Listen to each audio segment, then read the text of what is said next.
Ustaz, kalau orang bohong kemudian tidak bertobat, apakah neraka hukumannya?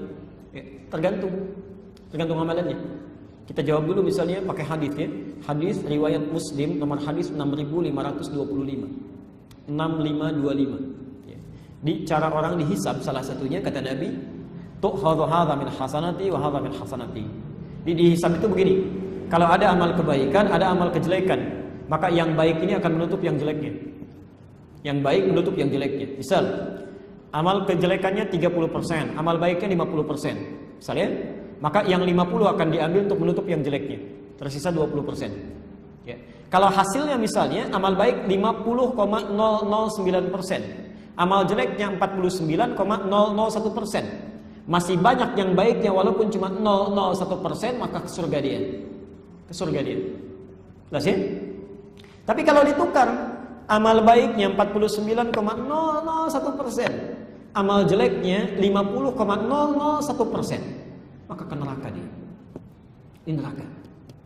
Dan di situ dihilangkan dulu yang 0,1%-nya itu.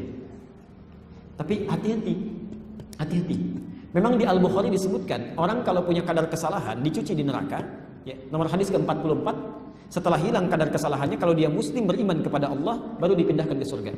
Tapi informasi saja, 1 harinya di neraka itu sama dengan 1000 tahun di dunia. 1 detiknya di neraka sama dengan 48 hari di dunia. Jadi kalau masuk 1 detik saja ke neraka itu sama dengan 48 hari. Ya, siksaannya silahkan cek aja. Ya. Ada yang dicelupkan, An-Nisa ayat 56, dicelupkan hangus, diangkat sembuh lagi, celupkan hangus, angkat sembuh lagi. Sekali dicelupkan 1 detiknya sama dengan 48 hari. Ya, insya Allah. Hati-hati. Tapi kalau misalnya mohon maaf, amal baik 50%, amal jelek 50%, kemana masuknya? Nah, tidak ke neraka, belum ke surga. Ditempatkan di satu tempat yang tinggi antara surga dengan neraka, namanya A'raf. Ya, karena itu ada surah Al-A'raf, surah ke-7 itu. Dibuka di ayat 41 sampai ayat 49-nya. Dikisahkan di situ ada orang-orang belum sempat ke surga dan tidak ke neraka karena amalannya seimbang 50%. Maka setiap orang di surga kelihatan olehnya pengen ke surga, ya Allah, pengen ke sana, pengen ke sana. Tapi setiap yang terdengar siksa di neraka tak sanggup dia walau melihatnya sendiri, takut. Ya. Gak perlu lihat siksa neraka lah ya. Kalau ibu bapak keluar malam-malam misalnya kan, tiba-tiba ada yang teriak pelan-pelan di jalan dia, mau lihat nggak ke belakang? Apalagi yang teriak kencang, ketakutan luar biasa, tak mampu memicingkan mata itu, berharap kepada Allah, ya Allah, mohon berikan rahmatmu. Dengan rahmat Allah diambil orang itu, dimasukkan ke dalam surga.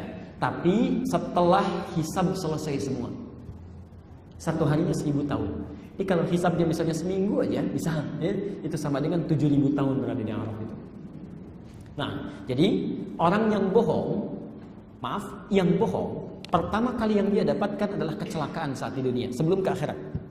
Pasti celaka di dunia. Makanya hati-hati kalau mau bohong ya.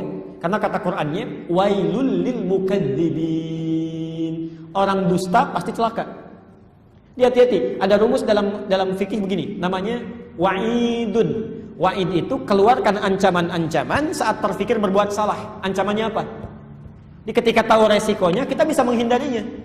Misal, kalau bohong pasti celaka. Kalau orang tahu dengan bohong itu akan celaka, dia tidak akan macam-macam. Ya. Tertulisan di minuman ini, hati-hati sianida, minum wafat. Masih diminum juga nggak? Wah, kalau diminum juga keterlaluan namanya. Ya. Ini ada keterangan di Quran, diulang-ulang, luar biasa. Wailul lil mukadzibin, bohong pasti celaka. Orang masih nekat bohong juga. Artinya ada yang salah dalam dirinya. Dia hati-hati, kalau tidak percaya silahkan saja. Ada orang bohong pasti celaka itu. Ya, minimal celaka harga dirinya. Minimal celaka kehormatannya. Minimal celaka rezekinya. Ya. Ada orang misalnya jualan, sudah banyak pelanggannya, tiba-tiba menipu. Bohong dia. Begitu bohong orang akan cerita, ini penipu, ini nggak bagus, ini jelek misalnya, ditinggalkan, rezeki berkurang, kehormatan turun dan sebagainya, celaka. Dan di akhirat yang paling celaka saat bohong itu amal baiknya diambil oleh amal jeleknya. Memang belum tentu masuk neraka, kalau masih banyak amal baiknya dia masih masuk surga.